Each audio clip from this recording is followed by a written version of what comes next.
Hey everyone, how's it going? Aaron Rift here from NoDQ.com. This is NoDQ.com's official WWE Battleground 2016 predictions video. I am being joined by good old JM Jeff Meacham. Jeff, you look tired today. Didn't we just do this? Weren't we just here? Yeah, we just did the draft review video last night. It's been a crazy week, very busy, a lot going on in the world of wrestling. I have the NoDQ.com t-shirt today, so I hope you're happy. Good. You listen to the advice of your employee. I'm proud of you. Good job. Yeah, we have our matching NoDQ.com shirts. So this card on Sunday is going to be very interesting. This card, of course, was made largely before the draft, actually completely before the draft. As of this recording, there have been no additional matches added. We have a total of 8 matches plus a segment for the show, a special interview segment.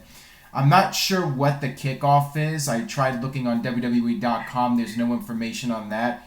I would assume that the highlight reel is going to be the kickoff segment. We have Chris Jericho hosting, and his special guest will be the returning Randy Orton to discuss his upcoming SummerSlam match with Brock Lesnar. What do you expect to hear from the Viper this Sunday? Well, first off, I expect this to not be on the kickoff show, and I'll tell you why. Because as much as WWE wants to hype that the kickoff is just as important as the main card, when you have the Viper returning to the highlight reel to talk about Brock Lesnar, that's a main event segment in and of itself, because you have 2 of the biggest names in WWE coming up at SummerSlam, and you've got Chris Jericho, who is still one of the best in the world, if not the best in the world at what he does, interviewing Randy Orton to talk about this. It may end up being that Lesnar ends up surprising us all, or WWE surprises us all by having Lesnar on Battleground to confront Randy Orton. So if that happens, I don't see that happening in the kickoff. Whether it happens or not, I don't see it happening in the kickoff. I think they're going to put this on the main card. If we go by the card we have here, I think the kickoff match is honestly going to be one of the 2 singles title matches. That's definitely a possibility. I think you make a good point. I think with Randy Orton coming back, that's not really something you do on the kickoff. That should be on the main pay-per-view. And I'm not expecting Brock Lesnar to show up. If WWE is so, wanting to save Brock Lesnar for special appearances, they want to make sure that he's announced in advance so they can get the most bang for their buck. I mean, having him appear as a surprise seems like a waste of money. It would be better if they actually hyped it up and tried to pop a rating or something, or even, if they were going to have Brock Lesnar at Battleground, announce it in advance so you might actually get more people tuning in. That just seems to be a logical thing to do. So I'm not expecting Brock, but I do feel that it will be an interesting segment, and maybe we'll have Randy Orton RKO Chris Jericho to really get his return going on fire or whatever. Or maybe Paul Heyman shows up to counteract Randy Orton's comments. That's actually a good possibility. Have Paul Heyman come out. Maybe Paul Heyman could take the RKO, and then Brock's got to get payback for what happened to his client. I really like that. I mean, I think Randy Orton should do something to really get his return, heating up and adding some drama to this feud between Orton and Brock Lesnar. Randy Orton made his heel turn in 2005 impactful by RKOing everybody inside. Check this Nick Roberts, Stacy Keibler, everybody he had his hands on, he was throwing an RKO at. What better way to signify his return after almost a year gone than by RKOing the advocate of the guys in the face of SummerSlam? Yeah, that would be a great way to kick off this feud. It reminds me of when Austin came back in 2000. He was gone for almost a year due to injury. Same situation as Randy Orton. Austin came back and he stunned, who was it, Shane? He stunned everybody on the roster by the time the month was over. I'm talking about Unforgiven 2000. That was Shane he stunned, right? And Steve Blackman, I think, was the other guy that was there. It sounds right. He was trying to figure out who ran him down. But yeah, he went right back to stunning people. I think the same thing should happen with Orton. Let him come back and RKO somebody and really send a message to Brock Lesnar. Yes. All right, I agree. Moving on here. This match might possibly be the kickoff match. We have SmackDown's Becky Lynch versus SmackDown's Natalya. Both of them have been feuding, and now they have both been drafted to SmackDown, which leads me to believe that this will not be the end of the feud. Regardless of what happens in this match, this feud will continue on SmackDown. Yeah, I gotta agree with that. Both of them, are gonna be on the Blue show, the Tuesday night show. So, regardless of how the match goes here Sunday night, regardless of what they both said about, they didn't want to be on the brand because they didn't want to have to, especially, God, now I forgot what I was going to say. It seems like the feud's going to continue no matter what happens. Yeah, so what do you think about Natalya's heel turn so far? You think they're doing a good job with it? She's calling herself the Queen of Hearts now after Owen Hart, which I think is kind of cool, though. You're paying tribute to someone when you're supposed to be a heel. But, I mean, it's fine. I like what she's doing with her character, and it seems like it's giving her a new lease on life in WWE. What do you think about the heel turn so far? I absolutely love Natty's heel turn. I'm so glad they're doing something with her besides just being Charlotte's little whipping girl. I love the fact that she's actually got some meat and potatoes in her feud with Becky Lynch. She's upset. She's angry. She's vindictive. She's bitter over the fact that she's been overlooked and cast aside by the WWE and the women's division. So she's taking her shit out on Becky Lynch, and God bless her for doing it. I like Becky Lynch as much as the next guy, but Natty has always been, since she first debuted, she's been, if not my favorite, one of my favorites in the women's / divas division. And for her to hopefully get this feud under her belt and then maybe stand on the pedestal and shout across the brands like, "Hey, Charlotte, I still want the damn title match. Maybe we'll see an interpromotional match either with Charlotte or with Sasha before or after SummerSlam." Yeah, that's definitely a possibility. I think since this is probably going to be the first match in the feud, I think Natalya should win and have Becky Lynch try to get her revenge, maybe at SummerSlam. So I'm going with Natalya to win this one. What do you think? I am as well. I honestly feel like Natty needs to get the first win because she needs to show that she's right in what she's doing. And Michael Hayes told Mick Foley a long time ago, a heel has to believe that he is right in what he's doing no matter how wrong the actions seem. And Natty has been justifying her claims of, she's not, really sneak attacking Becky. She's just doing what's right for her and what's right for the division and what's right for the company. So I think she should win this match. I think Becky doesn't need to look necessarily strong, all Roman Reigns or whatever. She needs to take the loss, and then maybe they'll have a huge gimmick style blow off match at SummerSlam for the two. Yeah, that's certainly a possibility. So we're both going with Natalya on that one. Next up, we have the IC title match. We have SmackDown's The Miz defending the title against Raw's Darren Young. Darren Young, of course, coming off the Battle Royal win where he won when the other two guys eliminated each other. And he's basically considered to be a fluke at this point, just somehow backdooring his way into a title shot. I'm not expecting Darren Young to win the title here. I think that would really not do wonders for the IC title. I think that would take the title down a notch in a big way. I know you had talked about the idea of the underdogs winning each title match, the IC title match and the US title match. I'm not expecting that to happen. Let me hear your thoughts on this. Are you saying that for both matches or just for the IC title match? Both matches. Okay, well then we're going to totally disagree. Okay. Because I think they purposely drafted Zach and Darren to shows opposite of The Miz and Rusev. That way we could get a fresh invigoration. Granted, we're going to have babyface champions across the board except for Charlotte if we do it this way. But for me, I would definitely go with at least Zach winning the U.S. Championship, if not both guys winning the championships. And then maybe the night ending, unfortunately, for the Dean Ambrose fans, with Seth Rollins as the heel WWE Champion. So we have a heel at the top of the company and two babyface undercard champions chasing Seth. Yeah, that would be interesting. But I'm expecting the U.S. title and the IC title to remain on separate shows. And The thing is, both Darren Young and Zack Ryder have been drafted due to the WWE Network, the secondary draft.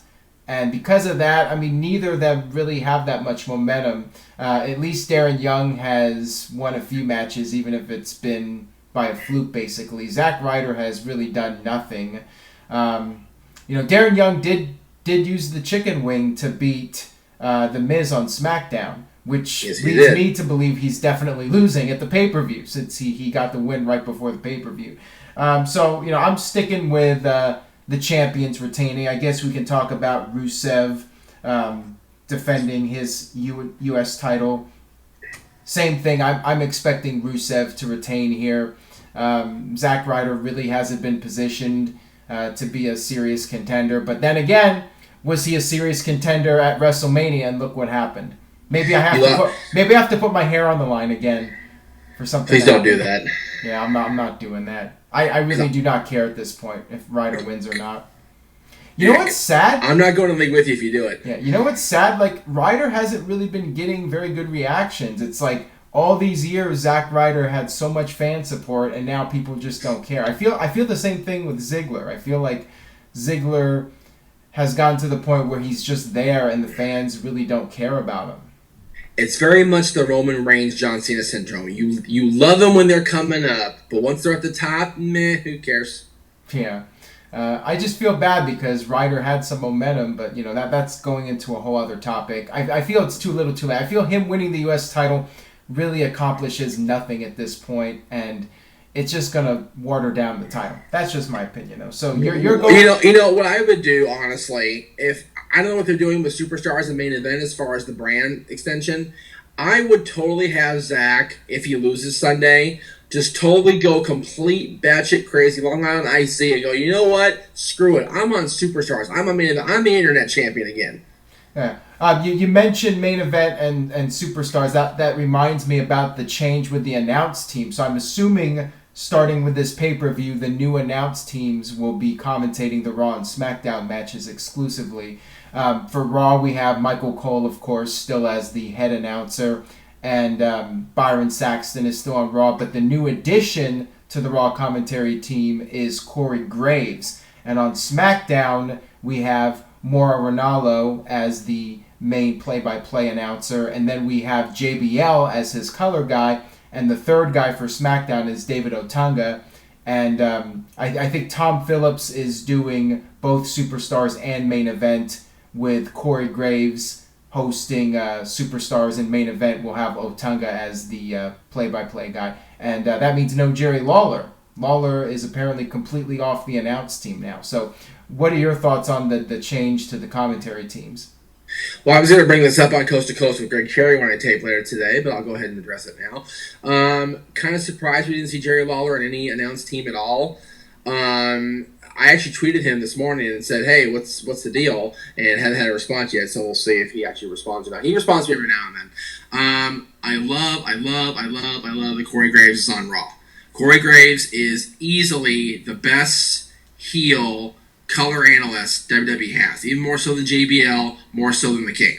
The King has been kind of a lame heel compared to what he's been the last few years of being the respectful, legendary king of wrestling. And JBL has just been so much of an authority kiss ass that he drives me crazy. Yeah. So Corey has been unbelievable on NXT, and I hope that he gets to continue to showcase on Raw and Superstars. Yeah, this should really add to the intrigue for this Sunday's pay-per-view to hear the new commentary teams for the first time. I mean, that will definitely make the show a little bit more interesting to see how they do with the new commentary teams. Yeah, you mentioned that they're going to call the exclusive matches, but other than 2 matches or 3 matches, all the matches have both brands featured. Yeah, well, they may just have the Raw team do that or just switch it up so there's an even amount. The one thing I like is that we'll get Ranallo commentary on half the show now as opposed to the kickoff match or whatever. So, in my opinion, that's a positive at the very least. Yes. All right, so let's move on here. Tag team match, women's match. we have the women's champions Charlotte and Dana Brooke, both from Raw now, facing off against Sasha Banks, who was also drafted to Raw, so this feud will continue on Raw, and a mystery partner for Sasha. A lot of people are speculating about Bayley, although Sasha Banks has publicly said it's not Bayley. Bayley was not drafted despite the rumors. Who do you think the partner is going to be? Bayley. I mean, Bayley seems to make the most sense. I'm not really sure who else you put in that spot. I guess it could be Trish. I mean, there's been people speculating about Trish making a comeback. That would definitely be a surprise. With all the talk about WWE bringing back the past names and that did not happen, Trish coming back would make sense, or Lita coming back to fill the role. I could see that as a possibility. I think it would be disappointing if it was just somebody who's already on the WWE main roster. I guess it could be Nikki, maybe, as a surprise. That could happen, her return. I think people would be disappointed with that, though. Surprisingly enough, I wouldn't mind it being Nikki Bella so much. Nikki Bella really turned a corner with me in the last year of her run on top before she got hurt. She improved by leaps and bounds while competing as Divas champion over the course of that 300 whatever it was days. She really impressed me, and I was really proud of her improvement and overall ability before she lost to Charlotte and ended up leaving with a neck injury. So that wouldn't bug me near as much as anybody else being the surprise. I'd like it to be Bayley just because it would be a complete reward to every hug freak that's been on Bayley's momentum train for the better part of the last 2 years, because we all love Bayley. We all want to see her do well. We all want to see her do great things. And other than that little girl Izzy being so disappointed that Bayley leaves Full Sail, the rest of the world would be cheering by leaps and bounds for Bayley to come to Raw or SmackDown. Yeah, and at least that would make sense a little bit for her to be the surprise return, and that's why she was not drafted.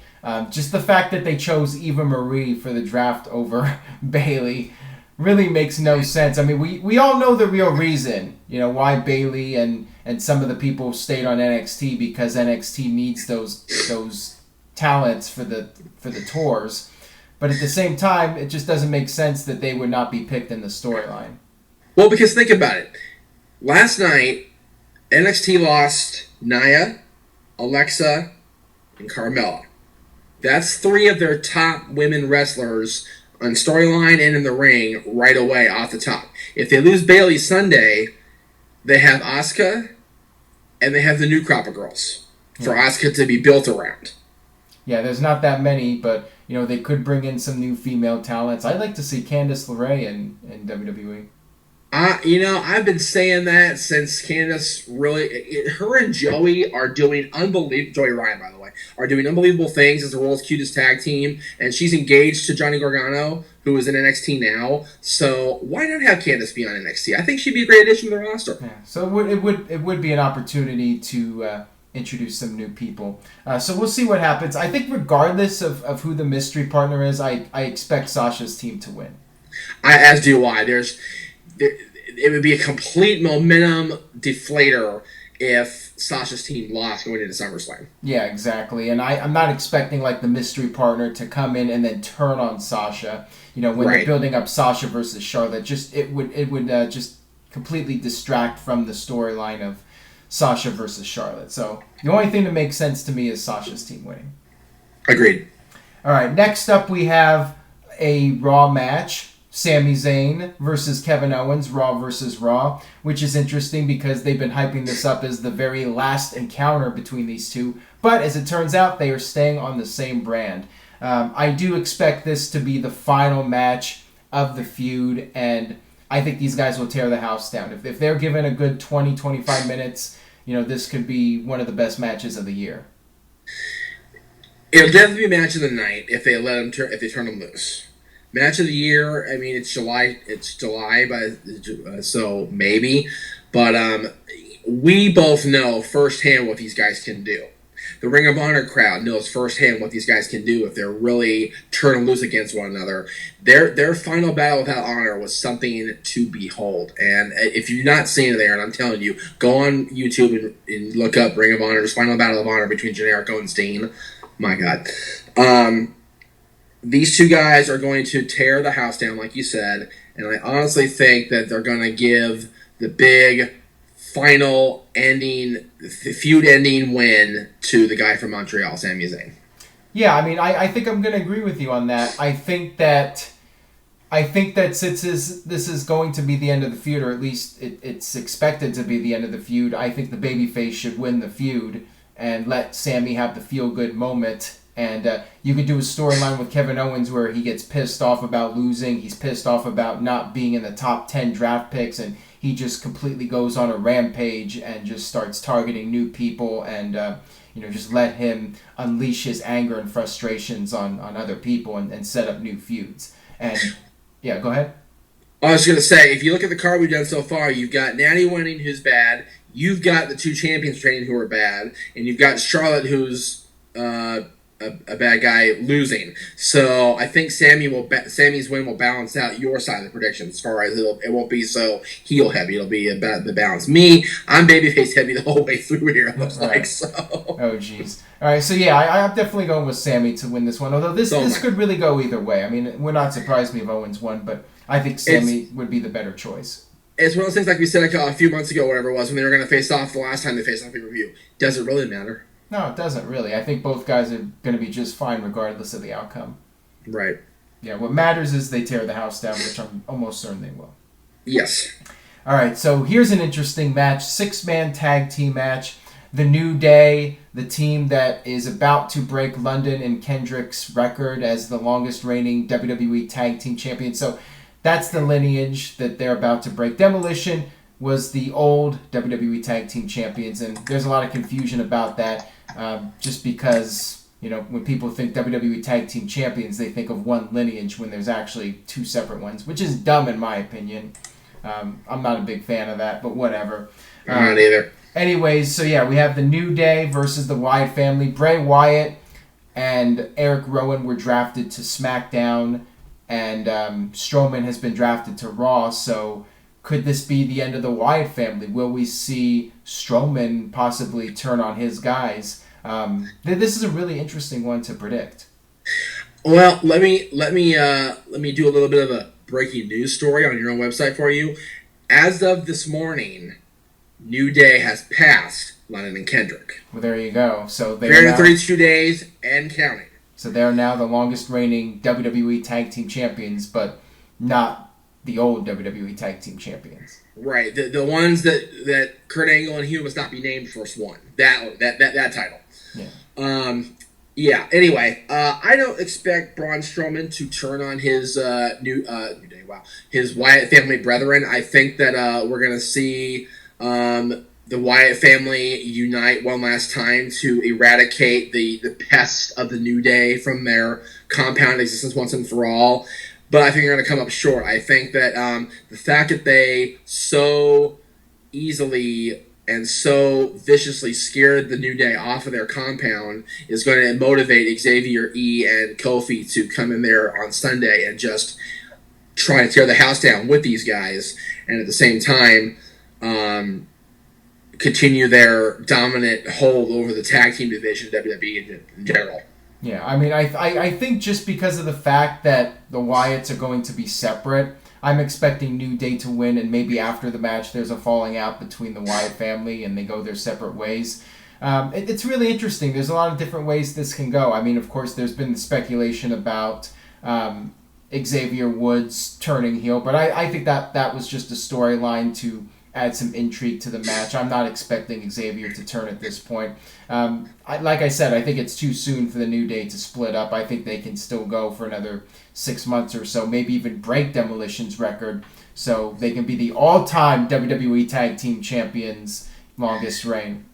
Well, they've got 138 days to go, 136 days to go for that, so time will tell. Right, so I'm going with New Day. I mean, the titles aren't on the line here, but I'm still going with New Day to win this.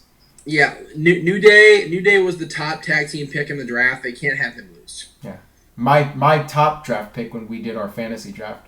I remember. Yeah. All right. So, anyways, let's move past that. Let's talk about the other 6-man tag team match. We have SmackDown's John Cena teaming up with Raw's Enzo and Cass against the club. AJ Styles has been drafted to SmackDown, and Anderson and Gallows are going to Raw. So this is interesting because this will likely be the club's last match as a group. And where does AJ go from here without his buddies? AJ will be just fine as AJ Styles on SmackDown. Let's not even kid ourselves with that. AJ was fine before Luke and Carl showed up. He was in the mid-card, but he was still AJ freaking Styles, number one. Number two, I think the club, as we know it, is done after Sunday, but I think a certain guy from Ireland will come in and give a little too sweet help to the club and give them the win going into Monday Night Raw. That way Finn Balor goes, you know what? That's great that you guys have been cheering me all this time, but you know what? It's time to make my own way and be back with my friends. That's interesting. I mean, we could see Finn Balor interfere in this match and be the new leader of the club with Anderson and Gallows on Raw. I mean, that would be a very interesting way to have this match go down. And that way, Cena gets screwed or whatever, and that sets up.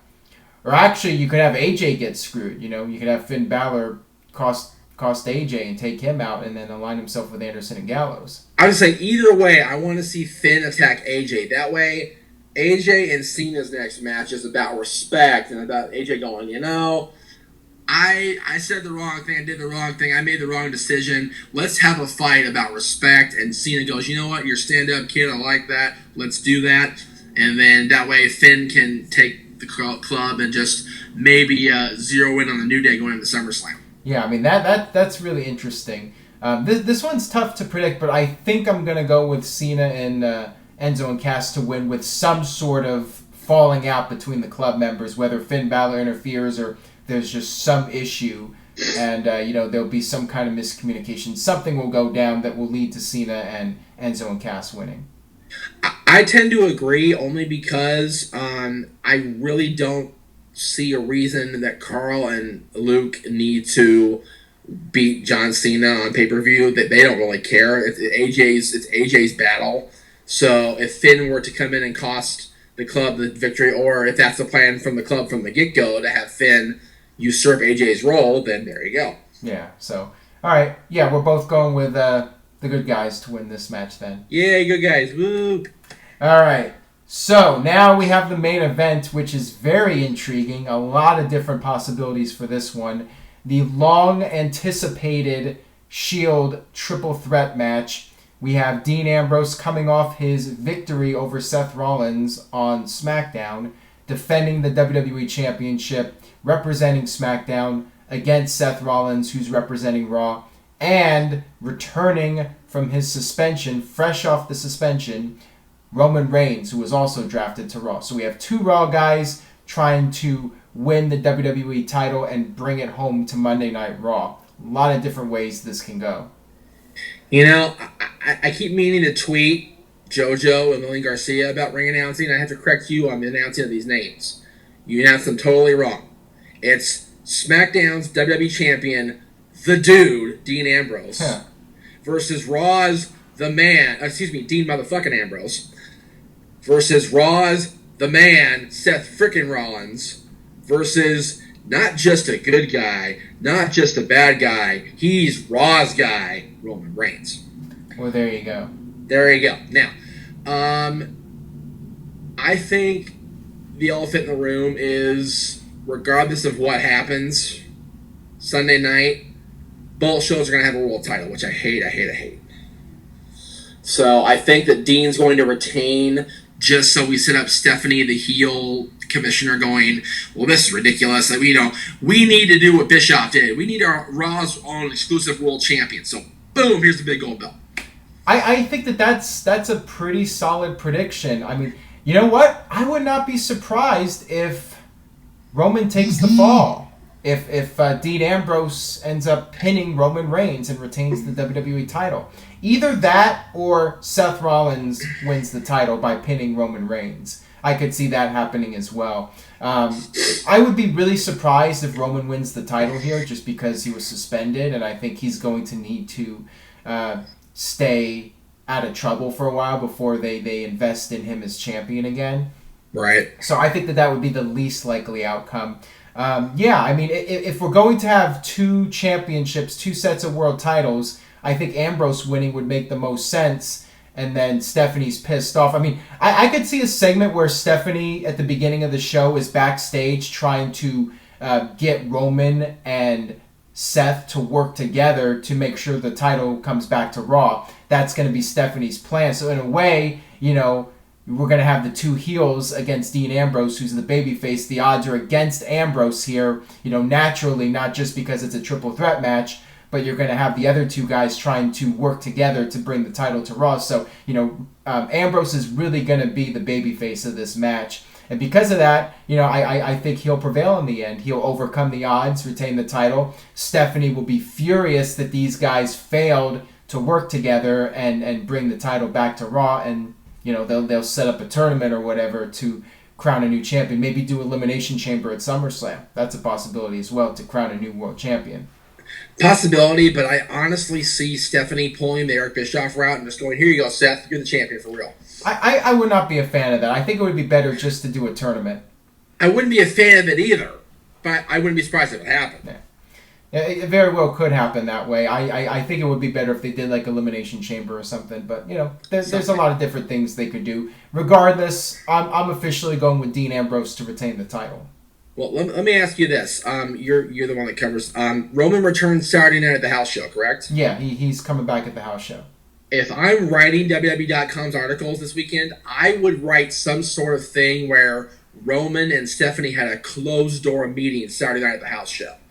Just to add some intrigue and see what people would think about what Stephanie is saying to Roman going into Battleground. Absolutely.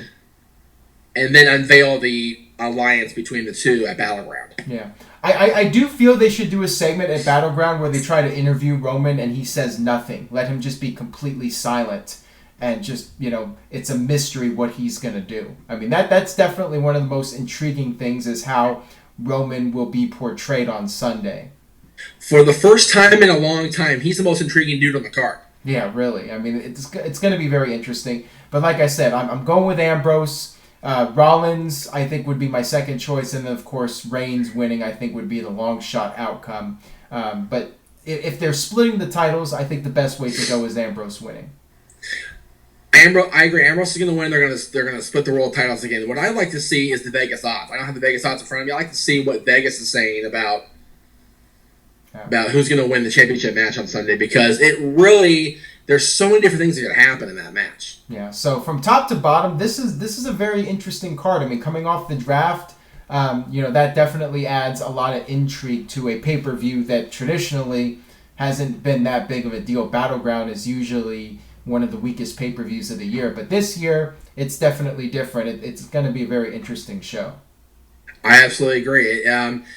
Luckily for WWE, I guess, the USA Network decided to have the first live show be the draft, so they built the momentum going into a pay-per-view. Yeah, so they got some intrigue and momentum going into Sunday. We'll see what happens, and that'll wrap it up for our thoughts on the Battleground pay-per-view. NoDQ.com has got you covered. Lots of news up on the website. It's been a crazy week, like I said at the beginning. Jeff is going to be doing another video with Greg Cherry to recap all the happenings of the past week. That should be up on the No DQ channel in the next day or so. And I'll be trying to get another No DQ&A video done before the pay-per-view. Of course, Noah Donish has got his video. I'm sure he'll be talking about all this stuff as well. Stay tuned to the YouTube channel at youtube.com/AaronRiftNoDQ. And Jeff, you got any plugs before we sign off? Oh, did you change the No DQ? You could use both. URL? You could use okay, both. I was like, I've been plugging No DQ CW for 3 weeks. Yeah, you could use it. You could use either one. Okay, yeah. Twitter _ Jeff Meacham. I'm actually thinking about. I haven't shared this with you yet, so I'm gonna totally break this to you on camera here. I'm thinking about splitting up my Talk Wrestling format, going back to Q&A on Talk Wrestling and bringing back my old show from the old channel I used to work on, After the Bell, to talk about TV review. That way it's After the Bell. Yeah, I mean, So, I we'll will see. say I like your new format. I've seen some of the comments on YouTube. A lot of people seem to be enjoying the new format where you recap the shows and then go into questions. So you could do that, or you could separate them and have two separate shows. That's what I'm thinking, because 20 minutes is what I'm doing now, or 20-ish minutes. It was like 27. I feel like, what's that? It was like 27. Okay, so it's almost a half hour. I still feel like I'm rushing. Oh wow! So if I split them up, I can get more content from each topic into each show. That's true. So you know what? You guys leave a comment on YouTube. Which format do you prefer from Jeff? Would you prefer if Jeff does one long video covering everything from the news to the TV shows to the questions? Or would you prefer he did separate shows, one for the questions, one for the TV and news recaps? Leave a comment. Let me know, guys, because I value your guys' input. I really want to know if you're going to want to see more than one Jeff Meacham solo show a week. Because if you're not going to, I'm not going to worry about it. And, maybe more coast to coast as well. I enjoy Greg's input as well. Greg is seriously undervalued. He's been in the business more than either one of us have, and he's really got a great mind for it. I feel bad that we did the whole draft thing last night, because that was our whole format for Coast to Coast this week. I was like, oh shit. Well, so hopefully we'll get his input on what happened last night and in the news over the last week or so. There's a lot to cover, so you guys will have no shortage of topics to discuss. Most definitely. Yeah, so that'll wrap it up. Thank you guys for watching. Hope you enjoyed the video today. Please share it with your friends. Go on Facebook, Twitter, send them a link to this video, and stay tuned for the very latest. We will see you guys next time.